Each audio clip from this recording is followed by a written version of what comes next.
ಎಲ್ಲರಿಗೂ ನಮಸ್ಕಾರ. Welcome back to our YouTube channel. ಯಾರೆಲ್ಲ ವಿಡಿಯೋಸ್ ಅನ್ನ ಸಬ್ಸ್ಕ್ರೈಬ್ ಮಾಡದೆ ನೋಡ್ತಾ ಇದ್ರ ದಯವಿಟ್ಟು ಸಬ್ಸ್ಕ್ರೈಬ್ ಮಾಡ್ಕೊಳ್ಳಿ. ಹಾಗೆ ಈ ಎಲ್ಲಾ ನೋಟ್ಸು GPSTR ಮತ್ತೆ PSTR ಜೊತೆಗೆ TET ಗೆ ಸಂಬಂಧಪಟ್ಟಂತೆ ಬಹಳ ಉಪಯುಕ್ತವಾದ ನೋಟ್ಸ್ ಇದಾಗಿರುತ್ತೆ. ಸದುಪಯೋಗ ಪಡಿಸ್ಕೊಳ್ಳಿ ಅಂತ ಹೇಳ್ತಾ ಮೊದಲನೇದಾಗಿ 81ನೇ ಪ್ರಶ್ನೆಯನ್ನ ನೋಡೋಣ. ಈಗ 6ನೇ ತರಗತಿಗೆ ಸಂಬಂಧಪಟ್ಟಂತೆ ನಾವು ಪಾರ್ಟ್ 1 ನಲ್ಲಿ 40 ಪ್ರಶ್ನೆ, ಪಾರ್ಟ್ 2 ನಲ್ಲಿ 40 ಪ್ರಶ್ನೆ, ಒಟ್ಟಾರೆಯಾಗಿ 80 ಪ್ರಶ್ನೆಗಳು ಸಂಪೂರ್ಣ ಆಗಿದಾವೆ. ಈಗ 81ನೇ ಪ್ರಶ್ನೆಯನ್ನ ನೋಡ್ತಾ ಹೋಗೋಣ. ಗುಂಪಿಗೆ ಸೇರದ ವಸ್ತು ಯಾವುದು? ದಿನಪತ್ರಿಕೆ, ನೋಟ್ ಪುಸ್ತಕಗಳು, ಚಕ್ರಗಳು, ಕ್ಯಾಲೆಂಡರ್ ಅಂತ ಇದೆ. ನೋಡಿದ ಕೂಡಲೇ ಹೇಳ್ತೀರಾ ಯಾವುದು? ಚಕ್ರಗಳು ಏನಿದೆ ಇದು ಗುಂಪಿಗೆ ಸೇರದ ವಸ್ತು. ಓಕೆ, ಈ ಕೆಳಗಿನವುಗಳಲ್ಲಿ ತೇಲುವಂತ ವಸ್ತು ಯಾವುದು? ಯಾವುದು ತೇಲುತ್ತೆ? ಕಲ್ಲು ಮುಳುಗುತ್ತೆ, ಪ್ಲಾಸ್ಟಿಕ್ ತಟ್ಟೆ ತೇಲುತ್ತೆ, ಸುಣ್ಣ ಅದು ಕೂಡ ಕರಗುತ್ತೆ, ಆಮೇಲೆ ಸಕ್ಕರೆ ಕರಗುತ್ತೆ. ಸೊ ಹಾಗಾಗಿ ತೇಲುವಂತಹ ವಸ್ತು ಯಾವುದು? ಪ್ಲಾಸ್ಟಿಕ್ ತಟ್ಟೆ ಆಗಿರುತ್ತೆ. ಮರದ ತುಂಡು ತೇಲುತ್ತೆ ಅನ್ನೋದಾದ್ರೆ ಕಲ್ಲು ಏನಾಗುತ್ತೆ? ಮುಳುಗುತ್ತೆ. ಮುಳುಗುತ್ತೆ ಇಸ್ ದ ರೈಟ್ ಆನ್ಸರ್. ಕೆಳಗಿನ ಹೇಳಿಕೆಗಳಲ್ಲಿ ಸರಿಯಾದ ಹೇಳಿಕೆ ಯಾವುದು? ಎಣ್ಣೆ ನೀರಿನಲ್ಲಿ ಸಂಪೂರ್ಣವಾಗಿ ಬೆರೆಯುತ್ತೆ, ತಪ್ಪು. ವಿನೆಗರು ನೀರಿನಲ್ಲಿ ಕರಗುವುದಿಲ್ಲ ಅಂತ ಇದೆ. ಆಕ್ಚುಲಿ ವಿನೆಗರು ನೀರಿನಲ್ಲಿ ಕರಗುತ್ತೆ. ಮರಳು ನೀರಿನಲ್ಲಿ ತೇಲುತ್ತೆ, ತಪ್ಪು. ಆಮೇಲೆ ಸಕ್ಕರೆಯು ನೀರಿನಲ್ಲಿ ಕರಗುತ್ತೆ ಅಂತ ಇದೆ. This is the right answer. ಮುಂದಿನ ಪ್ರಶ್ನೆ 85ನೇ ಪ್ರಶ್ನೆ. ಪಾರದರ್ಶಕ ವಸ್ತುಗಳು ಮಾತ್ರ ಇರುವಂತಹ ಗುಂಪನ್ನ ಇಲ್ಲಿ ನಾವು ನೋಡ್ತಾ ಹೋಗ್ಬೇಕು. ಗಾಜು, ಗೋಡೆ, ರಟ್ಟು. ಓಕೆ, ಗಾಜು, ಶುದ್ಧ ನೀರು, ಗಾಳಿ ಏನಿದೆಯಲ್ಲ ಇದು ಒಂದು ಪಾರದರ್ಶಕ ವಸ್ತುಗಳು ಏನಿರ್ತವೆ ಈ ಒಂದು ಗುಂಪಿಗೆ ಸರಿಯಾದಂತ ಉತ್ತರ. ಯಾಕಂದ್ರೆ ಶುದ್ಧ ನೀರು, ಗಾಳಿ ಇವೆಲ್ಲವೂ ಏನು ಪಾರದರ್ಶಕ ವಸ್ತುಗಳಿಗೆ ಸರಿಯಾದಂತ ಉತ್ತರ. ಓಕೆ, X ಮತ್ತು Y ವರ್ಗೀಕರಣಕ್ಕೆ ಆಧಾರವಾದಂತ ವಸ್ತುಗಳ ಗುಣಲಕ್ಷಣಗಳನ್ನ ಹೇಳ್ತಾ ಹೋಗ್ಬೇಕು. ಇಟ್ಟಿಗೆ ಮತ್ತು ವಜ್ರ, ಸ್ಪಂಜು ಮತ್ತು ಉಣ್ಣೆ ಅಂತ ಇದೆ. ನೋಡಿ, ಇಟ್ಟಿಗೆ ಮತ್ತು ವಜ್ರ ಏನಿದೆ ಇವೆರಡು ಕೂಡ ಗಟ್ಟಿ ವಸ್ತುಗಳು. ಸ್ಪಂಜು ಮತ್ತೆ ಉಣ್ಣೆ ಏನಿದೆ ಇವು ಸ್ಮೂತ್ ಮೀನ್ಸ್ ಮೃದು ವಸ್ತುಗಳು. ಸೊ ಹಾಗಾಗಿ X ಗಟ್ಟಿ ವಸ್ತು ಮತ್ತೆ Y ಮೃದು ವಸ್ತು ಅಂತ ಏನಿದೆ ಇದು ಸರಿಯಾದಂತ ಉತ್ತರ. ಗೋಳಾಕಾರದ ವಸ್ತುವಿಗೆ ಉದಾಹರಣೆಯನ್ನ ನೀಡಿ. ಗೋಳಾಕಾರದ ವಸ್ತುವಿಗೆ ಉದಾಹರಣೆಯನ್ನ ನೀಡಿ ಅಂತ ಇದೆ. ನೋಡಿ, ಪುಸ್ತಕ, ರಬ್ಬರ್ ಬಾಲ್, ಬಾಟಲ್ ಮತ್ತೆ ಪೆಟ್ಟಿಗೆ ಅಂತ ಇದೆ. ಹಾಗಾದ್ರೆ ಗೋಳಾಕಾರದ ವಸ್ತುಗೆ ಉದಾಹರಣೆ ಯಾವುದು? Rubber ball. ರಬ್ಬರ್ ಬಾಲ್ ಅನ್ನುವಂಥದ್ದು ಏನಿದೆಯಲ್ಲ ಇದು ಗೋಳಾಕಾರದ ವಸ್ತುಗೆ ಉದಾಹರಣೆ ಆಗಿದೆ. ಓಕೆ, ಕೆಳಗಿನವುಗಳಲ್ಲಿ ನೀರಿನಲ್ಲಿ ವಿಲೀನವಾಗದ ವಸ್ತು ಯಾವುದು? ಸಕ್ಕರೆ, ಉಪ್ಪು, ಎಣ್ಣೆ, ಬೆಲ್ಲ ಅಂತ ಇದೆ. ಎಣ್ಣೆ ಏನಿದೆ ಇದು ವಿಲೀನ ಆಗೋದಿಲ್ಲ. ಸೊ ಹಾಗಾಗಿ ಸರಿಯಾದಂತ ಉತ್ತರ ಎಣ್ಣೆ. ಇನ್ನು 89ನೇ ಪ್ರಶ್ನೆ. ಎಣ್ಣೆ ಮತ್ತು ನೀರನ್ನ ಮಿಶ್ರಣ ಮಾಡಿದಾಗ ಏನಾಗುತ್ತೆ? ನೀರಿನಲ್ಲಿ ಕರಗುತ್ತೆ, ಎಣ್ಣೆಯು ನೀರಿನ ಮೇಲೆ ತೇಲುತ್ತೆ, ಎಣ್ಣೆಯ ಮೇಲೆ ನೀರು ತೇಲುತ್ತೆ, ಎಣ್ಣೆಯು ನೀರಿನಲ್ಲಿ ಭಾಗಶಃ ಕರಗುತ್ತೆ ಅಂತ ಇದೆ. ಸರಿಯಾದಂತ ಉತ್ತರ ಏನು? ನೋಡಿ, ನೀರಿಗೆ ನಾವು ಎಣ್ಣೆಯನ್ನ ಹಾಕಿದಾಗ ಏನಾಗುತ್ತೆ? ದಟ್ ಇಸ್ ನೀರಿನ ಮೇಲೆ ಎಣ್ಣೆ ಅನ್ನುವಂಥದ್ದು ನೀರಿನ ಮೇಲೆ ತೇಲುತ್ತೆ. ಹಾಗಾಗಿ ಸರಿಯಾದಂತ ಉತ್ತರ ಎಣ್ಣೆಯು ನೀರಿನ ಮೇಲೆ ತೇಲುತ್ತೆ. ಇನ್ನು 90ನೇ ಪ್ರಶ್ನೆ. ಖಾಲಿ ಪ್ಲಾಸ್ಟಿಕ್ ಬಾಟಲಿಯನ್ನು ನೀರಿನ ಮೇಲೆ ಇಟ್ಟಾಗ ಅದು ಏನಾಗುತ್ತೆ? ಖಾಲಿ ಪ್ಲಾಸ್ಟಿಕ್ ಬಾಟ್ಲಿ ಏನಿರುತ್ತೆ ಅಂದ್ರೆ ಖಾಲಿ ಪ್ಲಾಸ್ಟಿಕ್ ಬಾಟಲ್ ಅನ್ನ ತಗೊಂಡ್ಬಿಟ್ಟು ಖಾಲಿ ಆಗಿರುವಂತಹ ಪ್ಲಾಸ್ಟಿಕ್ ಬಾಟಲ್ ಅನ್ನ ತಗೊಂಡು ನಾವು ನೀರಿನ ಮೇಲೆ ಇಟ್ಟಾಗ ಏನಾಗುತ್ತೆ? ಅದು ತೇಲುತ್ತೆ, ಹೌದಲ್ವಾ? ಸೊ ಮುಂದಿನ ಪ್ರಶ್ನೆ 91ನೇ ಪ್ರಶ್ನೆ. ಮರಳು, ಕಲ್ಲು ಹಾಗೂ ಹಿಟ್ಟು ಇವುಗಳು ಏನು? ಕರಗುವ ಪದಾರ್ಥಗಳು, ಕರಗದಿರುವ ಪದಾರ್ಥಗಳು, ಕಾಂತೀಯ ಪದಾರ್ಥಗಳು, ರಾಸಾಯನಿಕ ವಸ್ತುಗಳು ಅಂತ ಇದೆ. ನೋಡಿ, 91ನೇ ಪ್ರಶ್ನೆ ಏನಿದೆ ಇವುಗಳು ಮರಳನ್ನ ನೀವು ನೀರಲ್ಲಿ ಹಾಕಿದಾಗ, ಕಲ್ಲನ್ನ ಹಾಕಿದಾಗ, ಹಿಟ್ಟನ್ನ ಹಾಕಿದಾಗ ಏನಾಗುತ್ತೆ? ಕರಗುತ್ತಾ? ಇದು ಕರಗಲ್ಲ. ಹಾಗಾಗಿ ಇದು ತಪ್ಪಾದಂತ ಉತ್ತರ. ಆಮೇಲೆ ಕರಗದಿರುವ ಪದಾರ್ಥಗಳು, ಹೌದು, ಮರಳಾಗ್ಲಿ, ಕಲ್ಲಾಗ್ಲಿ, ಹಿಟ್ಟಾಗ್ಲಿ ನಾವು ಹಾಕಿದಾಗ ಏನಾಗುತ್ತೆ? ಅದು ಕರಗೋದಿಲ್ಲ, ಹೌದಲ್ವಾ? ಸೊ ಸರಿಯಾದಂತ ಉತ್ತರ ಏನು? ಕರಗದಿರುವ ಪದಾರ್ಥಗಳು. ಅಡಿಗೆ ಪಾತ್ರೆಯಲ್ಲಿ ಪ್ಲಾಸ್ಟಿಕ್ ಹಿಡಿಯನ್ನ ಬಳಸ್ತಾರೆ. ಯಾಕೆ ಪ್ಲಾಸ್ಟಿಕ್ ಹಿಡಿಯನ್ನ ಬಳಸ್ತಾರೆ? ಉತ್ತಮ ಶಾಖವಾಹಕ ಅಂತ, ಉತ್ತಮ ವಿದ್ಯುತ್ ವಾಹಕ ಅಂತ, ಶಾಖ ಮತ್ತು ವಿದ್ಯುತ್ ಆವಾಹಕ ಅಂತ, ಮತ್ತೆ ಶಾಖವನ್ನ ಬೇಗ ಹರಡುತ್ತೆ ಅಂತ. ನಾವು ಹಿಡಿಕೆಯನ್ನ ಯಾಕೆ ಯೂಸ್ ಮಾಡ್ತೀವಿ?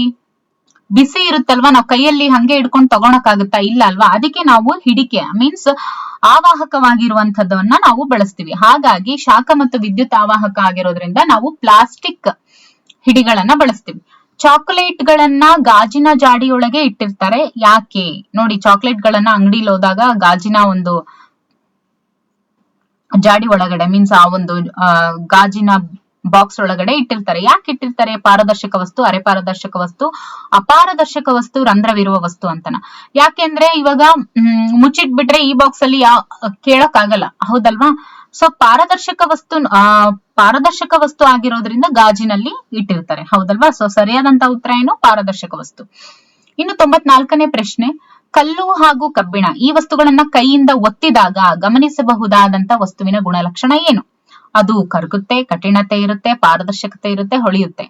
ನೋಡಿ, ಕಲ್ಲು ಅಥವಾ ಕಬ್ಬಿಣವನ್ನ ನಾವು ಕೈಯಿಂದ ಒತ್ತಿದಾಗ ನಮ್ಗೆ ಕಠಿಣತೆ ಅನ್ಸುತ್ತೆ, ಹೌದಲ್ವಾ? ಸೊ ಹಾಗಾಗಿ ಸರಿಯಾದಂತ ಉತ್ತರ ಕಠಿಣತೆ. ಇನ್ನು 95ನೇ ಪ್ರಶ್ನೆ, ವಸ್ತುಗಳು ಮತ್ತು ಅವುಗಳ ಲಕ್ಷಣಗಳ ಸರಿಯಾದ ಹೊಂದಾಣಿಕೆಯನ್ನ ಮಾಡಿ ಅಂತ ಇದೆ. ಕಟ್ಟಿಗೆ ಪಾರದರ್ಶಕ, ತಪ್ಪು.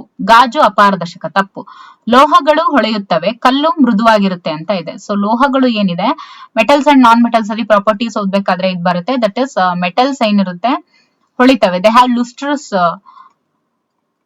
ಪ್ರಾಪರ್ಟಿ ಅಂತ ಹೇಳ್ತೀವಿ. ಓಕೆ, ಹೊಳೆಯುವಂತ ಪ್ರಾಪರ್ಟಿಯನ್ನ ಒಳಗೊಂಡಿರುತ್ತೆ.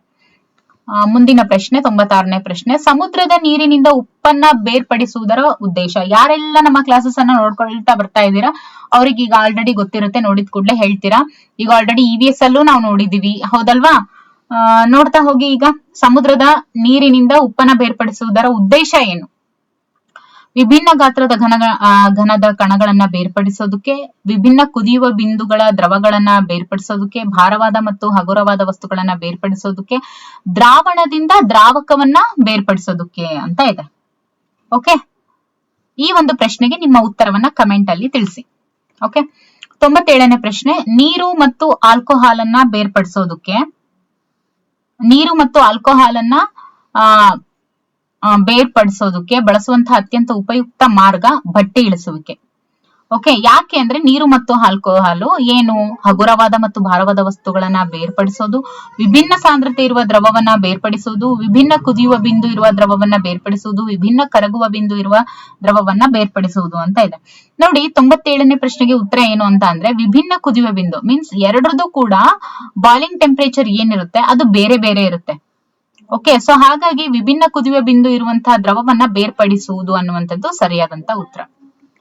98ನೇ ಪ್ರಶ್ನೆ, ಕಬ್ಬಿಣದ ಚೂರುಗಳಿಂದ ರವೆಯನ್ನ ಬೇರ್ಪಡಿಸುವ ಉದ್ದೇಶ ಏನು? ಉಪಯುಕ್ತವಲ್ಲದ ಘಟಕಗಳನ್ನ ತೆಗೆಯೋದಕ್ಕೆ, ಉಪಯುಕ್ತ ಘಟಕಗಳನ್ನ ಸೇರಿಸಲು, ಎರಡು ಪ್ರತ್ಯೇಕ ಆದರೆ ಉಪಯುಕ್ತವಾದ ಘಟಕಗಳನ್ನು ಬೇರ್ಪಡಿಸಲು, ಕಲ್ಲನ್ನು ಬೇರ್ಪಡಿಸಲು ಅಂತ ಇದೆ. ಓಕೆ, ಸರಿಯಾದಂತ ಉತ್ತರ ಏನು ಅಂದ್ರೆ ಉಪಯುಕ್ತವಲ್ಲದ ಘಟಕಗಳನ್ನ ತೆಗೆಯುವುದು ಅಂತ ಇದೆಯಲ್ಲ, ಇದು ಸರಿಯಾದಂತ ಉತ್ತರ. ಇವಾಗ ನೋಡಿ, ಕಬ್ಬಿಣದ ಚೂರುಗಳಿಂದ ರವೆಯನ್ನ ಬೇರ್ಪಡಿಸುವ ಉದ್ದೇಶ ಏನು? ಉಪಯುಕ್ತವಲ್ಲದ ಘಟಕಗಳನ್ನ ತೆಗೆಯೋದಕ್ಕೋಸ್ಕರ. ಓಕೆ, ಉಪಯುಕ್ತವಲ್ಲದ ಘಟಕಗಳನ್ನ ತೆಗೆಯೋದಕ್ಕೋಸ್ಕರ ಕಬ್ಬಿಣದ ಚೂರುಗಳನ್ನ ಬಳಸುವಂತದ್ದು. ಓಕೆ, ಸೋಸುವಿಕೆ ಕರಗದ ಘನವನ್ನ ದ್ರವದಿಂದ ಬೇರ್ಪಡಿಸುತ್ತೆ. ಅದೇ ತೂರುವಿಕೆ ಏನ್ ಮಾಡುತ್ತೆ? ಹಗುರವಾದ ಹಾಗೂ ಭಾರವಾದ ವಸ್ತುಗಳನ್ನ ಬೇರ್ಪಡಿಸುವುದು ಅನ್ನುವಂಥದ್ದು ಸರಿಯಾದಂತ ಉತ್ತರ. ನೋಡಿ, ಕೆಲವರೆಲ್ಲ ಬಹಳ ಏನಂದ್ರು MCQs ಮಾಡಿ ಅಂತ ಅಂತಿರೋದಕ್ಕೆ ಈಗ MCQs ಮಾಡ್ತಾ ಇದೀವಿ. ಆದ್ರೆ ವಿಜ್ಞಾನ ಏನು ಅಭ್ಯಾಸದ ಪ್ರಶ್ನೆಗಳನ್ನ ಸಾಲ್ವ್ ಮಾಡಿದ್ವಿ, ಅದ್ರಲ್ಲಿ ಯಾರ್ಯಾರೆಲ್ಲ ಆ ಒಂದು ವಿಡಿಯೋಸ್ ನೋಡಿರ್ತಾರೆ, ಈ ಸೋಸುವಿಕೆ ಆಗಿರ್ಬೋದು ತುಂಬಾ ಬೇಗ ಐಡೆಂಟಿಫೈ ಮಾಡ್ತಾರೆ. ಅದನ್ನ ಒಂಥರ ಥೇರಿಯನ್ನು ನೋಡ್ದಂಗ ಆಗುತ್ತೆ. ಅಭ್ಯಾಸದ ಪ್ರಶ್ನೆಗಳು ಪಾಠದ ಪ್ರಮುಖವಾದ ಪ್ರಶ್ನೆಗಳೇ ಅಭ್ಯಾಸದ ಪ್ರಶ್ನೆಗಳಾಗಿರ್ತವೆ. ಓಕೆ, ನೋಡ್ತಾ ಹೋಗಿ. ಇವಾಗ ಅಂದ್ರೆ ಇಂಪಾರ್ಟೆನ್ಸ್ MCQs ಇಂಪಾರ್ಟೆಂಟ್ ಹೌದು, ಬಟ್ ಅದಕ್ಕೆ ಸಿಮಿಲರ್ ಆಗಿ ನಾವು ಅಭ್ಯಾಸದ ಪ್ರಶ್ನೆಗಳನ್ನು ಕೂಡ ಅಭ್ಯಾಸ ಮಾಡೋದ್ರಿಂದ MCQs ನ ತುಂಬಾ ಈಸಿಯಾಗಿ ಐಡೆಂಟಿಫೈ ಮಾಡೋದಕ್ಕೆ ಹೆಲ್ಪ್ ಆಗುತ್ತೆ ಅಷ್ಟೇ. ಓಕೆ, ಈಗ ಸೋಸುವಿಕೆ, ಓಕೆ, ತೂರುವಿಕೆ ಇದನ್ನ ನೋಡಿದ ಕೂಡಲೇ ಇವಾಗ ಗೊತ್ತಾಯ್ತಲ್ವಾ? ಈಗ ಮುಂದಿನ ಪ್ರಶ್ನೆ ನೋಡ್ತಾ ಹೋಗೋಣ. ಬಸಿಯುವಿಕೆ ಪ್ರಕ್ರಿಯೆಯಲ್ಲಿ ಘನ ಘಟಕಗಳು ಯಾವುದು? ಘನ ಅಂದ್ರೆ ಏನು? ಸಾಲಿಡ್, ಹೌದಲ್ವಾ? ಸೊ ಸಾಲಿಡ್ ಆಗಿರುವಂತದ್ದು ಯಾವುದು ಬಸುವಿಕೆಯಲ್ಲಿ? ತಳ ಸೇರುತ್ತೆ. ಅಂದ್ರೆ ಎಲ್ಲಿರುತ್ತೆ? ತಳ ಸೇರುತ್ತೆ, ಮೇಲ್ಭಾಗದಲ್ಲಿ ತೇಲುತ್ತೆ, ನೀರಿನಲ್ಲಿ ಕರಗುತ್ತೆ, ಮೆದುವಾಗುತ್ತೆ ಅಂತ ಇದೆ. ನೋಡಿ, ಬಸಿತೀವಿ ಅಲ್ವಾ? ಸೊ ಬಸಿಯುವಂತಹ ಪ್ರಕ್ರಿಯೆಯಲ್ಲಿ ಘನ ಘಟಕಗಳು ಏನಾಗುತ್ತೆ ಅಂತ ಕೇಳಿದರೆ ಅದು ತಳ ಸೇರುತ್ತೆ. ಬಸಿಯೋದ್ರಿಂದ ಏನಾಗುತ್ತೆ? ಆ ಒಂದು ಪ್ರಕ್ರಿಯೆಯಲ್ಲಿ ಘನ ವಸ್ತುಗಳು ಏನಾಗುತ್ತೆ? ತಳವನ್ನ ಸೇರುತ್ತೆ, ಕೆಳಗಡೆ ಇರುವಂತದ್ದು.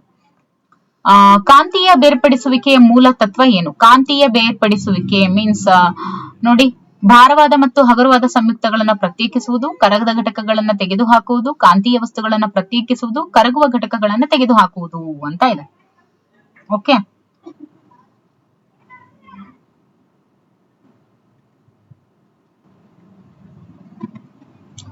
101ನೇ ಪ್ರಶ್ನೆ ಆಯ್ತಲ್ವಾ? ಎಸ್, ಇನ್ನೂ ಆಗಿಲ್ಲ. ಕಾಂತೀಯ ಬೇರ್ಪಡಿಸುವಿಕೆಯ ಮೂಲ ತತ್ವ ಅಂತ ಅಂದ್ರೆ ಕಾಂತೀಯ ವಸ್ತುಗಳನ್ನ ಪ್ರತ್ಯೇಕಿಸುವುದು. ನೋಡಿ, ಕಾಂತೀಯ ಬೇರ್ಪಡಿಸುವಿಕೆಯ ಮೂಲ ತತ್ವ ಏನು? ಕಾಂತೀಯ ವಸ್ತುಗಳನ್ನ ಪ್ರತ್ಯೇಕ ಮಾಡುವಂತದ್ದೇ ಇದರ ಮೂಲ ತತ್ವ. ಓಕೆ, ಕಾಂತೀಯ ಬೇರ್ಪಡಿಸುವಿಕೆಯ ಮೂಲ ತತ್ವ ಏನು? ಕಾಂತೀಯ ವಸ್ತುಗಳನ್ನ ಪ್ರತ್ಯೇಕಿಸುವಂತದ್ದು. 102ನೇ ಪ್ರಶ್ನೆ, ಮೊಸರಿನಿಂದ ಬೆಣ್ಣೆಯನ್ನ ಬೇರ್ಪಡಿಸುವುದರ ಉದ್ದೇಶ ಏನು? ಉಪಯುಕ್ತ ಘಟಕಗಳನ್ನ ಸೇರಿಸುವುದು, ಹಾನಿಕಾರಕ ಘಟಕಗಳನ್ನ ತೆಗೆದುಹಾಕುವುದು, ಅಶುದ್ಧ ಘಟಕಗಳನ್ನ ತೆಗೆಯಲು, ಎರಡು ಪ್ರತ್ಯೇಕ ಆದ್ರೆ ಉಪಯುಕ್ತವಾದ ಘಟಕಗಳನ್ನ ಬೇರ್ಪಡಿಸುವುದು ಅಂತ ಇದೆ. ಇಲ್ಲಿ ಎರಡು ಕೂಡ ಪ್ರತ್ಯೇಕ. ಈಗ ಮೊಸರು ಪ್ರತ್ಯೇಕ ಮತ್ತೆ ಬೆಣ್ಣೆ ಕೂಡ ಪ್ರತ್ಯೇಕ, ಆದ್ರೆ ಉಪಯುಕ್ತವಾದ ಘಟಕಗಳನ್ನ ಬೇರ್ಪಡಿಸುವುದು ಇಲ್ಲಿನ ಉದ್ದೇಶ ಆಗಿರುತ್ತೆ. 103ನೇ ಪ್ರಶ್ನೆ, ಮೊಸರಿನಿಂದ ಬೆಣ್ಣೆಯನ್ನು ಬೇರ್ಪಡಿಸುವಂತಹ ಸರಿಯಾದ ವಿಧಾನ ಯಾವುದು ಅಂತ ಕೇಳಿದ್ದಾರೆ. ಸರಿಯಾದ ವಿಧಾನ ಯಾವುದು? ಸೋಸುವುದು, ಕಡಿಯುವುದು, ಕಾಯಿಸುವುದು, ಜರಡಿ ಹಿಡಿಯುವುದು ಅಂತ ಇದೆ. ಏನ್ ಮಾಡ್ತಾರೆ? ಮೊಸರನ್ನ ಕಡಿತೀವಿ ಅಂತ ಹೇಳ್ತಾರೆ. ಸೊ ಹಾಗಾಗಿ ಕಡಿಯೋದು, ಮಜ್ಜಿಗೆ ಕಡಿಯುವುದು. Okay, this is the right answer. ಈಗ 104ನೇ ಪ್ರಶ್ನೆಯನ್ನ ನೋಡ್ತಾ ಹೋಗೋಣ. ಚಿತ್ರದಲ್ಲಿ ಕಾಣುವ ಬೇರ್ಪಡಿಸುವ ವಿಧಾನವು ಈ ಕೆಳಗಿನ ಮಿಶ್ರಣವನ್ನ ಬೇರ್ಪಡಿಸಲು ಸೂಕ್ತವಾಗಿದೆ. ನೋಡಿ, ಇವಾಗ ಚಿತ್ರ ಕಾಣ್ತಾ ಇದೆ ಅಲ್ವಾ? ಸೊ ಈ ರೀತಿಯಾಗಿ among the following which one is related to this ಅಂತ ನೋಡ್ತಾ ಹೋಗ್ಬೇಕಾಗುತ್ತೆ. ಸೀಮೆ ಎಣ್ಣೆ ಮತ್ತು ನೀರು, ಧಾನ್ಯಗಳನ್ನು ಪೈರುಗಳಿಂದ ಬೇರ್ಪಡಿಸೋದಕ್ಕೋಸ್ಕರ, ಧಾನ್ಯದಿಂದ ಕಲ್ಲು, ಸಮುದ್ರದ ನೀರಿನಿಂದ ಉಪ್ಪು ಅಂತ ಇದೆ. ಏನ್ ಹಿಡಿತಾ ಇದ್ದಾರೆ ಅಲ್ಲಿ? ಮಿಶ್ರಣವನ್ನ ಬೇರ್ಪಡಿಸೋದಕ್ಕೆ ಜರಡಿಯನ್ನ ಹಿಡಿತಾ ಇದ್ದಾರೆ, ಹೌದಲ್ವಾ? ಹಾಗಾದ್ರೆ ಧಾನ್ಯದಿಂದ ಕಲ್ಲು ಅನ್ನುವಂಥದ್ದು ಸರಿಯಾದ ಉತ್ತರನಾ? ಧಾನ್ಯಗಳನ್ನ ಪೈರುಗಳಿಂದ ಅನ್ನುವಂಥದ್ದು ಸರಿಯಾದಂತ ಉತ್ತರನಾ? ಯಾವ್ದು ಇದ್ರಲ್ಲಿ ಸರಿಯಾದಂತ ಉತ್ತರ? ನೋಡಿ, ಧಾನ್ಯದಲ್ಲಿ ಏನಾದ್ರೂ ಕಲ್ಲು ಇದ್ರೆ ಈ ರೀತಿ, ಇವಾಗ ಫಾರ್ ಎಕ್ಸಾಂಪಲ್ ಗೋಧಿ ಹಿಟ್ಟು ಅಥವಾ ಧಾನ್ಯಗಳು ಅಂತ ಅಕ್ಕಿ, ಓಕೆ, ಸ್ವಲ್ಪ ದೊಡ್ಡ ಕಣ್ಣಿರುವಂತದ್ದನ್ನ ತಗೊಂಡಾಗ ನಾವಿಲ್ಲಿ ಅಲ್ಲೇನಾದ್ರೂ ಕಲ್ಲುಗಳಿದ್ರೆ ಆ ಧಾನ್ಯದಿಂದ ಕಲ್ಲನ್ನ ಬೇರ್ಪಡಿಸೋದಕ್ಕೋಸ್ಕರ ಇದನ್ನ ಈ ಒಂದು ವಿಧಾನವನ್ನ ಬಳಸ್ತಾರೆ. 105ನೇ ಪ್ರಶ್ನೆ, ಚಿತ್ರದಲ್ಲಿ ಕಾಣುವ ಬೇರ್ಪಡಿಸುವ ವಿಧಾನವು ಈ ಕೆಳಗಿನ ಮಿಶ್ರಣವನ್ನ ಬೇರ್ಪಡಿಸೋದಕ್ಕೆ ಸೂಕ್ತವಾಗಿದೆ. ನೋಡಿ, ಇಲ್ಲೇನ್ ಮಾಡ್ತಾ ಇದಾರೆ? ತೂರ್ತಾ ಇದಾರೆ. ಹಾಗಾದ್ರೆ ಈ ವಿಧಾನ ಕೆಳಗಿನ ಯಾವ ಒಂದು ಮಿಶ್ರಣವನ್ನ ಬೇರ್ಪಡಿಸೋದಕ್ಕೆ ಸೂಕ್ತ? ಚಹಾದ ಎಲೆಯಿಂದ ಚಹಾ, ಹಾಲಿನಿಂದ ಮೊಸರು, ಎಣ್ಣೆಯಿಂದ ನೀರು, ಹೊಟ್ಟುವಿನಿಂದ ಬೀಜ. ಸೊ ಸರಿಯಾದಂತ ಉತ್ತರ ಏನು? ಹೊಟ್ಟುವಿನಿಂದ ಬೀಜ. 106ನೇ ಪ್ರಶ್ನೆಯನ್ನು ನೋಡೋಣ. ಸಮುದ್ರದ ನೀರಿನಿಂದ ಉಪ್ಪನ್ನು ಪಡೆಯುವಂತಹ ವಿಧಾನ ಆವಿಕರಣ. ನೋಡಿದ ಕೂಡ್ಲೆ ಹೇಳ್ತೀರಾ. 107ನೇ ಪ್ರಶ್ನೆ, ನೀರನ್ನು ಆವಿಯನ್ನಾಗಿ ಪರಿವರ್ತಿಸುವ ಕ್ರಿಯೆ ಯಾವುದು? ನೀರನ್ನು ಆವಿಯನ್ನಾಗಿ ಪರಿವರ್ತಿಸುವ ಕ್ರಿಯೆ ದಟ್ ಇಸ್ ಯಾವುದು? ಆವಿಕರಣ. 108ನೇ ಪ್ರಶ್ನೆ, ಕಬ್ಬಿಣದ ಚೂರುಗಳಿಂದ ರವೆಯನ್ನು ಬೇರ್ಪಡಿಸುವಂತಹ ಸರಿಯಾದ ವಿಧಾನ? ಕಾಂತೀಯ ಬಲದಿಂದ ಬೇರ್ಪಡಿಸುವಿಕೆ, ಬಸಿಯುವಿಕೆ, ಸೋಸುವಿಕೆ, ಆವಿಕರಣ. ನೋಡಿ, ಕಬ್ಬಿಣದ ಚೂರುಗಳು ಅಂತ ಹೇಳಿದಾಗ ಅವು ಕಾಂತತ್ವವನ್ನ ಹೊಂದಿರ್ತವೆ, ಹಾಗಾಗಿ ಕಾಂತೀಯ ಬಲದಿಂದ ಬೇರ್ಪಡಿಸುವಿಕೆ ಅನ್ನುವಂಥದ್ದು ಸರಿಯಾದಂತ ಉತ್ತರ. ಇನ್ನು 109ನೇ ಪ್ರಶ್ನೆಯನ್ನ ನೋಡ್ತಾ ಹೋಗೋಣ. ದಟ್ ಇಸ್ ಸೀಮೆ ಸುಣ್ಣದ ಪುಡಿ ಮತ್ತು ನೀರಿನ ಮಿಶ್ರಣವನ್ನ ಬೇರ್ಪಡಿಸುವಂತಹ ವಿಧಾನ. ಸೀಮೆ ಸುಣ್ಣದ ಪುಡಿ ಮತ್ತು ನೀರಿನ ಮಿಶ್ರಣ ಇವೆರಡನ್ನೂ ಕೂಡ ಬೇರ್ಪಡಿಸುವಂತಹ ವಿಧಾನ ಯಾವುದು? ನೋಡಿ, ಸೀಮೆ ಸುಣ್ಣದ ಪುಡಿ ಚಾಪೀಸು ಮತ್ತೆ ನೀರಿನ ಮಿಶ್ರಣ ಇವೆರಡನ್ನು ಬೇರ್ಪಡಿಸುವಂತ ವಿಧಾನ ಯಾವುದು ಅಂದ್ರೆ ಆವಿಕರಣ, ಸಾಂದ್ರೀಕರಣ, ಕಾಂತೀಯ ಬಲದಿಂದ ಬೇರ್ಪಡಿಸುವಿಕೆ, ಸೋಸುವಿಕೆ ಅಂತ ಇದೆ. ಇದಕ್ಕೆ ಸರಿಯಾದಂತ ಉತ್ತರ ಯಾವುದು ಅಂತ ಹೇಳಿದ್ರೆ ದಟ್ ಇಸ್ ಸೋಸುವಿಕೆ. ಓಕೆ. 110ನೇ ಪ್ರಶ್ನೆ, ಪರ್ಯಾಪ್ತ ಉಪ್ಪಿನ ದ್ರಾವಣ ಇದನ್ನ ಒಳಗೊಂಡಿದೆ. ಯಾವುದು? ಗರಿಷ್ಠ ಪ್ರಮಾಣದ ಉಪ್ಪು, ಕನಿಷ್ಠ ಪ್ರಮಾಣದ ಉಪ್ಪು, ಕೇವಲ ಉಪ್ಪು, ಕೇವಲ ನೀರು ಅಂತ ಇದೆ. ಓಕೆ, ಇದಕ್ಕೆ ಸರಿಯಾದಂತ ಉತ್ತರ ಏನು? ಗರಿಷ್ಠ ಪ್ರಮಾಣದ ಉಪ್ಪನ್ನ ಈ ಒಂದು ಪರ್ಯಾಪ್ತ ಉಪ್ಪಿನ ದ್ರಾವಣ ಒಳಗೊಂಡಿರುತ್ತೆ. ಪರ್ಯಾಪ್ತ ಉಪ್ಪಿನ ದ್ರಾವಣ. ಪರ್ಯಾಪ್ತ ದ್ರಾವಣ ಅಂದ್ರೆ ಏನು? ಫಸ್ಟ್ ಆಫ್ ಆಲ್ ಪರ್ಯಾಪ್ತ ದ್ರಾವಣ ಅಂದ್ರೆ ಏನು? ಒಂದು ದ್ರಾವಣಕ್ಕೆ ನಾವು ಎಷ್ಟು ಸಾಧ್ಯ ಆಗುತ್ತೋ ಅಷ್ಟನ್ನ, ಅಂದ್ರೆ ಏನ್ ಹೇಳ್ತೀವಿ ನಾವು, ಈಗ ಎಷ್ಟು ಜಾಗ ಇರುತ್ತೋ ಅಷ್ಟನ್ನ ಸೇರಿಸಬಹುದು, ಆಯ್ತಾ? ಅಂದ್ರೆ ಎಷ್ಟು, ಇವಾಗ ಫಾರ್ ಎಕ್ಸಾಂಪಲ್ ಉಪ್ಪು ಎಷ್ಟು ಕರಗಿಸೋದಕ್ಕೆ ಅದ್ರೊಳಗಡೆ ಸಾಧ್ಯ ಆಗುತ್ತೋ ಅಷ್ಟನ್ನ ಕರಗಿಸ್ತೀವಿ. ಅದು ಮತ್ತೆ ಕರಗಿಸೋದಕ್ಕೆ ಸಾಧ್ಯ ಆಗಲ್ವಲ್ಲ, ಅದನ್ನ ನಾವು ಪರ್ಯಾಪ್ತ ದ್ರಾವಣ ಅಂತ ಹೇಳ್ತೀವಿ. ಹಾಗಾದ್ರೆ ಇಲ್ಲಿ ಪರ್ಯಾಪ್ತ ಉಪ್ಪಿನ ದ್ರಾವಣ ಏನನ್ನ ಒಳಗೊಂಡಿರುತ್ತೆ? ಗರಿಷ್ಠ ಪ್ರಮಾಣದ ಉಪ್ಪನ್ನ ಈಗ ಆಲ್ರೆಡಿ ಒಳಗೊಂಡಿರುತ್ತೆ, ಮತ್ತೆ ನಾವು ಹಾಕಿದ್ರೆ ಅದು ಜಾಗ ಇರುತ್ತೆ? ಇಲ್ಲ ಅಲ್ವಾ? ಹಾಗೆ ನಿರ್ದಿಷ್ಟ ತಾಪಮಾನದಲ್ಲಿ ಹೆಚ್ಚಿನ ವಸ್ತುವನ್ನ ತನ್ನಲ್ಲಿ ಕರಗಿಸಿಕೊಳ್ಳಲು ಸಾಧ್ಯವಿಲ್ಲದ ದ್ರಾವಣ ಯಾವುದು? ಒಂದು ಅಟ್ ನಾರ್ಮಲ್ ಅಂದ್ರೆ ಒಂದು ಸರ್ಟೈನ್ ಟೆಂಪರೇಚರ್ ಅಲ್ಲಿ ಹೆಚ್ಚಿನ ವಸ್ತುವನ್ನ ತನ್ನಲ್ಲಿ ಕರಗಿಸಿಕೊಳ್ಳಲು ಸಾಧ್ಯವಿಲ್ಲದ ದ್ರಾವಣ ಏನಂತ ಕರೀತಾರೆ? ನೋಡಿ, ಹೆಚ್ಚಿನ ವಸ್ತುವನ್ನ ತನ್ನಲ್ಲಿ ಕರಗಿಸಿಕೊಳ್ಳೋದು ಆಗದೆ ಇರುವಂತದ್ದು. ಈಗ ಆಲ್ರೆಡಿ ಮೇಲಲ್ಲಿ ನೋಡಿದ್ವಿ, ಮೇಲ್ಗಡೆ ಕ್ವೆಶನ್ ಅಲ್ಲಿ ಏನು ಪರ್ಯಾಪ್ತ ದ್ರಾವಣ ಇಸ್ ದ ರೈಟ್ ಆನ್ಸರ್. 102ನೇ ಪ್ರಶ್ನೆ, ಪರ್ಯಾಪ್ತ ದ್ರಾವಣವು ಇನ್ನೂ ಹೆಚ್ಚಿನ ದ್ರಾವಕವನ್ನು ಕರಗಿಸಿಕೊಳ್ಳುವಂತಹ ವಿಧಾನ. ಅಂದ್ರೆ ಇನ್ನೂ ಹೆಚ್ಚಿನದಾಗಿ ನಾವೇನಾದ್ರೂ ಸೇರಿಸಬೇಕು ಅಂತ ಅಂದ್ರೆ ಕಾಯಿಸೋದ್ರ ಮೂಲಕ ನಾವು ಸೇರಿಸಬಹುದು ಪರ್ಯಾಪ್ತ ದ್ರಾವಣವನ್ನ. ಇನ್ನೂ ಹೆಚ್ಚಿನ ದ್ರಾವಕವನ್ನ ಕರಗಿಸಿಕೊಳ್ಳುವಂತಹ ವಿಧಾನ ಕಾಯಿಸೋದ್ರಿಂದನೂ ಆದ್ಮೇಲೂ ಅದು ಲಾಸ್ಟ್ ಅಂತ ಮತ್ತೆ ಕರಗಿಸ್ಕೊಳ್ಳೋದಕ್ ಸಾಧ್ಯ ಇಲ್ಲ. ಓಕೆ, ಸೊ ಅದನ್ನ ನಾವೇನಂತ ಕರಿತೀವಿ, ಪರ್ಯಾಪ್ತ ದ್ರಾವಣ. ಓಕೆ, ಪರ್ಯಾಪ್ತ ದ್ರಾವಣ ಇದನ್ನು ಗರಿಷ್ಠ ಪ್ರಮಾಣದಲ್ಲಿ ಹೊಂದಿರುತ್ತೆ. ಏನು? ಕರಗಿದ ಘನಗಳು, ಮಿಶ್ರಿತ ಕಣಗಳು, ತೇಲುವ ಘನಗಳು, ನಿಲಂಬಿತ ಘನಗಳು ಅಂತ ಇದೆ. ನೋಡಿದ ಕೂಡ್ಲೆ ಐಡೆಂಟಿಫೈ ಮಾಡ್ತೀರಾ. ಈಗ ಆಲ್ರೆಡಿ ಮೂರನ್ನು ಯಾರು ಓದಿರ್ತೀರಾ ಅಲ್ವಾ, ಚೆನ್ನಾಗಿ ಅರ್ಥ ಮಾಡ್ಕೊಂಡಿದ್ರೆ ಆ MCQs ಇದು ಅರ್ಥ ಆಗುತ್ತೆ. ಕರಗಿದ ಘನಗಳನ್ನ ಅದು ಗರಿಷ್ಠ ಪ್ರಮಾಣದಲ್ಲಿ ಹೊಂದಿರುತ್ತೆ. ಇನ್ನು 114ನೇ ಪ್ರಶ್ನೆ, ಪರ್ಯಾಪ್ತ ದ್ರಾವಣವನ್ನ ಮಾಡಲು ಸಾಧ್ಯವಿಲ್ಲದ ಮಿಶ್ರಣಗಳನ್ನ ಗುರುತಿಸಿ. ಉಪ್ಪು ಮತ್ತೆ ನೀರು, ಸಕ್ಕರೆ ಮತ್ತು ನೀರು, ಅಡಿಗೆ ಸೋಡಾ ಮತ್ತು ನೀರು, ಉಪ್ಪು ಮತ್ತು ಮೆಣಸು ಅಂತ ಇದೆ. ಓಕೆ, ಸರಿಯಾದಂತ ಉತ್ತರ ಯಾವುದು? ಉಪ್ಪು ಮತ್ತು ಮೆಣಸು ಏನಿದೆ ಇವು ಪರ್ಯಾಪ್ತ ದ್ರಾವಣವನ್ನ ಮಾಡೋದಕ್ಕೆ ಸಾಧ್ಯವಾಗದೇ ಇರುವಂತಹ ಮಿಶ್ರಣಗಳು. ಓಕೆ, 115ನೇ ಪ್ರಶ್ನೆ, ಪರಾವರ್ತಿತ ಏನಿದು? ಪರಾವರ್ತಿಸಲಾಗದ. ಓಕೆ, ಇದು ಪರಾವರ್ತಿತಗೊಳಿಸಲಾಗದ ಅಂತ ಇರ್ಬೇಕಿತ್ತು. ಓಕೆ, ಪರಾವರ್ತಿತಗೊಳಿಸಲಾಗದ ಬದಲಾವಣೆಗಳು ಯಾವುವು? ಓಕೆ, ಬಲೂನ್ ಅನ್ನ ಊದುವುದು, ಮೇಣವನ್ನ ಉರಿಸುವುದು, ಕಾಗದವನ್ನ ಮಡಚುವುದು, ಸಗಣಿಯಿಂದ ಜೈವಿಕ ಇಂಧನ ತಯಾರಿಸುವುದು. ಇದರಲ್ಲಿ ಯಾವುದು ಅಂದ್ರೆ ಪರಾವರ್ತಿತಗೊಳಿಸೋದಕ್ಕೆ ಆಗದೆ ಇರುವಂತಹ ಬದಲಾವಣೆಗಳು ಯಾವುವು ಅಂತ. ಈಗ ಬಲೂನ್ ಅನ್ನ ನೀವು ಓದ್ತೀರಾ, ಮತ್ತೆ ಊದಿದನ್ನ ಏನ್ ಹೇಳ್ಬೋದು? ರಿವರ್ಸಿಬಲ್ ಅಂಡ್ ಇರ್ರಿವರ್ಸಿಬಲ್ ಪ್ರೋಸೆಸ್ ಅಂತ ಹೇಳ್ತೀವಿ. Reversible change and irreversible change ಅಂತ ಹೇಳಿ.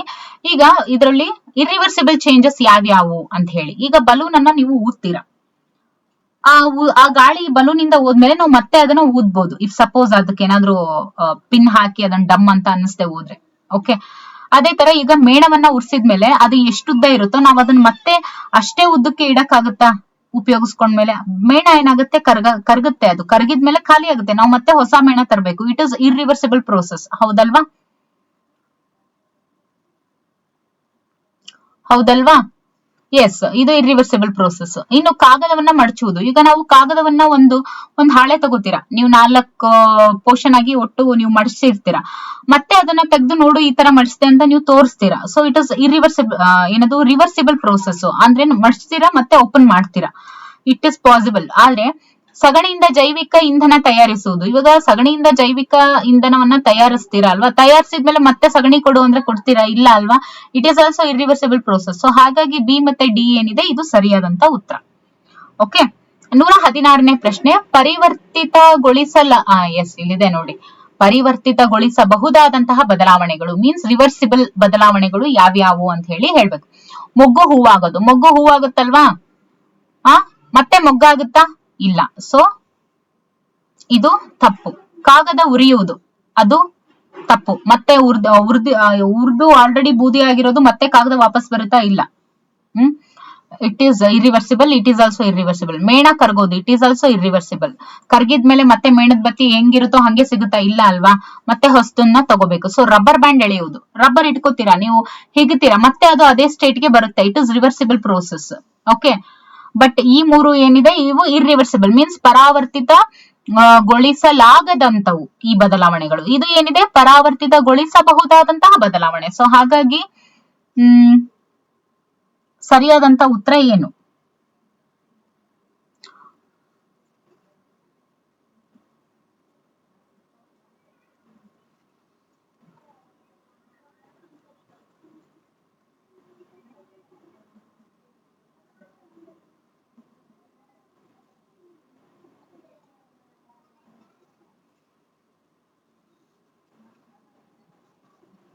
ಇಲ್ಲಿ ಹೇಳ್ದೆ ಅಲ್ವಾ ನಾನು, ಎಸ್, ಕಾಗದವನ್ನ ಮಡಚುವುದು. ನೋಡಿ ಇಲ್ಲಿ ತಪ್ಪಾಗಿದೆ. ಇದು ಕಾಗದವನ್ನ ನಾವು ಮಡಚಿದಾಗ ನಾವು ಮತ್ತೆ ಅದನ್ನ ಉರಿಸುವುದು, ಇದು ಸರಿಯಾದಂತ ಉತ್ತರ. ಇಲ್ಲಿ ಸಿ ಮತ್ತೆ ಡಿ ಏನಿದೆ ಇದು ಸರಿಯಾದಂತ ಉತ್ತರ. ಓಕೆ, ಇಲ್ಲಿ ಸಿ ಮತ್ತೆ ಡಿ ಸರಿಯಾದಂತ ಉತ್ತರ ಆಗ್ಬೇಕು.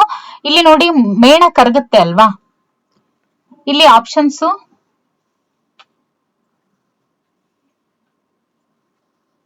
ಸೊ ನೋಡಿ ಇಲ್ಲಿ ಎ ಮತ್ತು ಬಿ ಮತ್ತು ಸಿ ಅಂತ ಕೊಟ್ಟಿದ್ದಾರೆ. ಇಲ್ಲಿ ರಬ್ಬರ್ ಬ್ಯಾಂಡ್ ಮಾತ್ರ ಎಳೆಯುವಂತ ಅಂದ್ರೆ ರಿವರ್ಸಿಬಲ್ ಪ್ರೋಸೆಸ್ ಇದು ಮಾತ್ರ ಆಗಿರೋದು. ಮೇಣ ಕರಗುವುದು ಅಂತ ಇದೆ. ಕರಗಿದುವಂತ ಮೇಣನ ಮತ್ತೆ ಪುನಃ ಅದೇ ಮೇಣವನ್ನ ನಾವು ಏನ್ ಜೋಡಿಸಿ ಎಲ್ಲ ಎತ್ತಿಟ್ಕೊಂಡು ತಗೊಳಕಾಗುತ್ತಾ? ನೋಡಿ ಇದ್ರ ಬಗ್ಗೆ ಕಮೆಂಟ್ ಅಲ್ಲಿ ತಿಳಿಸಿ. ಓಕೆ, ರಬ್ಬರ್ ಬ್ಯಾಂಡ್ ಎಳೆಯುವುದು ಏನಿದೆಯಲ್ಲ ಇದು ಮಾತ್ರ ರಿವರ್ಸಿಬಲ್ ಪ್ರೋಸೆಸ್. ಓಕೆ, ಮೇಣ ಕರಗೋದು ಎಷ್ಟು ಮಟ್ಟಿಗೆ ರಿವರ್ಸಿಬಲ್ ಪ್ರೋಸೆಸ್ ಹೌದೋ ಅಲ್ವಾ ಅನ್ನೋದನ್ನ ನಿಮ್ಮ ಅಭಿಪ್ರಾಯವನ್ನ ಇಲ್ಲಿ ಕಮೆಂಟ್ ಮಾಡಿ. ಇವುಗಳಲ್ಲಿ ಗುಂಪಿಗೆ ಸೇರದೇ ಇರುವುದು ಯಾವುದು? ನೋಡಿ, ಆಹಾರವನ್ನ ಬೇಯಿಸುವುದು, ನೇರ ತಂತಿಯಿಂದ ಸುತ್ತಿದ ತಂತಿ, ಮಾವಿನಕಾಯಿ ಹಣ್ಣಾಗುವುದು, ಹಾಲು ಮೊಸರಾಗುವುದು ಅಂತ ಇದೆ. ಇದರಲ್ಲಿ ಗುಂಪಿಗೆ ಸೇರದೇ ಇರೋದು ನೇರ ತಂತಿಯಿಂದ ಸುತ್ತಿದ ತಂತಿ ಅಂತ ಇದೆ. ಓಕೆ, ಇದು ಗುಂಪಿಗೆ ಸೇರದೇ ಇರುವಂತದ್ದು. ಕಟ್ಟಿಗೆ ಉರಿಯುವುದು ಏನಿದೆ ಇದು ಪರಾವರ್ತಿತ ಬದಲಾವಣೆ, ಪರಾವರ್ತಿತಗೊಳಿಸದ ಬದಲಾವಣೆ, ರಾಸಾಯನಿಕ ಬದಲಾವಣೆ. ಬಿ ಅಂಡ್ ಸಿ ಎರಡು ಅಂತ ಇದೆ. ಹೌದು, ಇದು ಬಿ ಮತ್ತೆ ಸಿ ಎರಡು ಕೂಡ ಹೌದು. ಹೌದಲ್ವಾ? ಅಲ್ಲಿ ರಾಸಾಯನಿಕ ಬದಲಾವಣೆ ಕೂಡ ಉಂಟಾಗುತ್ತೆ, ಜೊತೆಗೆ ಪರಾವರ್ತಿತಗೊಳಿಸಲಾಗದ ಬದಲಾವಣೆ ಕೂಡ ಆಗಿರುತ್ತೆ. ಇನ್ನು ಕೆಳಗಿನವುಗಳಲ್ಲಿ ತಪ್ಪಾದ ಹೇಳಿಕೆಯನ್ನ ಗುರುತಿಸಿ ಅಂತ ಇದೆ. ಬಟ್ಟೆ ಸುಡುವುದು ಪರಿವರ್ತಿಸಲಾಗದ ಬದಲಾವಣೆ, ಬಟ್ಟೆ ಸುಡುವಂಥದ್ದು. ಹೌದಲ್ವಾ? ಸರಿ ಇದೆ. ಮಂಜುಗಡ್ಡೆ ಕರಗುವುದು ರಾಸಾಯನಿಕ ಬದಲಾವಣೆ ಅಂತ ಇದೆ. ಮಂಜುಗಡ್ಡೆ ಕರಗುವಂಥದ್ದು ರಾಸಾಯನಿಕ ಬದಲಾವಣೆ ಅಂತ ಇದೆ. ನೋ. ಆಮೇಲೆ ಗಾಜು ಪುಡಿಯಾಗುವುದು ಭೌತಿಕ ಬದಲಾವಣೆ ಅಂತ ಇದೆ. ಓಕೆ, ಗಾಜು ಪುಡಿಯಾಗುವಂಥದ್ದು ಭೌತಿಕ ಬದಲಾವಣೆ. ಹೌದು. ಹಾಲು ಮೊಸರಾಗುವುದು ಪರಿವರ್ತಿಸಲಾಗದ ಬದಲಾವಣೆ. ಹೌದು. ನೋಡಿ, ಇಲ್ಲಿ ತಪ್ಪಾದ ಹೇಳಿಕೆ ಯಾವುದು? ಮಂಜುಗಡ್ಡೆ ಕರಗುವುದು ರಾಸಾಯನಿಕ ಬದಲಾವಣೆ ಅಲ್ಲ. ನಾವೇನೋ ಕೆಮಿಕಲ್ ಹಾಕಿ ನಾವ್ ಅದನ್ನ ಮಂಜುಗಡ್ಡೆಯನ್ನ ಕರಗಿಸಲ್ಲ. ಅದು ಜಸ್ಟ್ ಅದು ಒಂದು ಫಿಸಿಕಲ್ ಸ್ಟೇಟ್ ಆಗಿರುತ್ತೆ. ನಾವು ಮಂಜುಗಡ್ಡೆನ ತಗೊಂಡ್ ಬಂದು ಜಸ್ಟ್ ಹೊರಗಡೆ ನಾವು ನಾರ್ಮಲ್ ಟೆಂಪರೇಚರ್ಗೆ ರೂಮ್ ಟೆಂಪರೇಚರ್ ಅಲ್ಲಿ ಇಟ್ಟಾಗ ಅದು ಅದಾಗದೆ ಕರಗುತ್ತೆ. ಸೊ ಅದು ಫಿಸಿಕಲ್ ಚೇಂಜ್ ಗೆ ಬರುತ್ತೆ, ಅಂದ್ರೆ ಭೌತಿಕ ಬದಲಾವಣೆಗೆ ಬರುತ್ತೆ, ರಾಸಾಯನಿಕ ಬದಲಾವಣೆ ಆಗೋದಿಲ್ಲ. ಇನ್ನು 120ನೇ ಪ್ರಶ್ನೆ, ಸಗಣಿ ಜೈವಿಕ ಅನಿಲವಾಗುವುದು ಇದು ಯಾವುದು? ಪರಾವರ್ತಿತ ಬದಲಾವಣೆ, ಪರಾವರ್ತಿತಗೊಳಿಸದ ಬದಲಾವಣೆ, ಭೌತಿಕ ಬದಲಾವಣೆ. ಬಿ ಮತ್ತು ಸಿ ಎರಡು ಹೌದು ಅಂತ ಇದೆ. ಹೌದಾ? ಸಗಣಿ ಜೈವಿಕ ಅನಿಲ ಆಗುವಂಥದ್ದು ಯಾವುದು ಅಂತ ಕೇಳಿದ್ದಾರೆ. ಓಕೆ, ಇದು ಪರಾವರ್ತಿತಗೊಳಿಸದ ಬದಲಾವಣೆ ಆಗಿರುತ್ತೆ.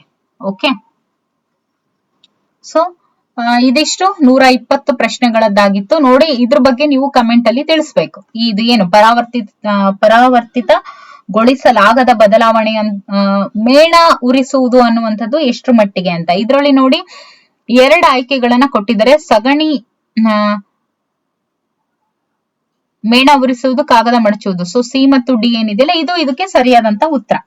ಓಕೆ, ಹಾಗಾದ್ರೆ ಇದಕ್ಕೆ ಕಾಗದ ಉರಿಯುವುದು ಅಂತ ಇದೆ. ಓಕೆ, ಆಮೇಲೆ ರಬ್ಬರ್ ಬ್ಯಾಂಡ್ ಎಳೆಯುವುದು ಇದು ಮಾತ್ರ ರಿವರ್ಸಿಬಲ್ ಹೌದು. ಈ 3ರಲ್ಲಿ ಯಾವುದು ರಿವರ್ಸಿಬಲ್ ಅನ್ನೋದನ್ನ ನೀವು ಕಮೆಂಟ್ ಅಲ್ಲಿ ತಿಳಿಸಿ, ಮತ್ತೆ ಹೇಗೆ ಅನ್ನೋದನ್ನು ಕೂಡ ಕಮೆಂಟ್ ಮಾಡಿ. Okay, thank you for watching.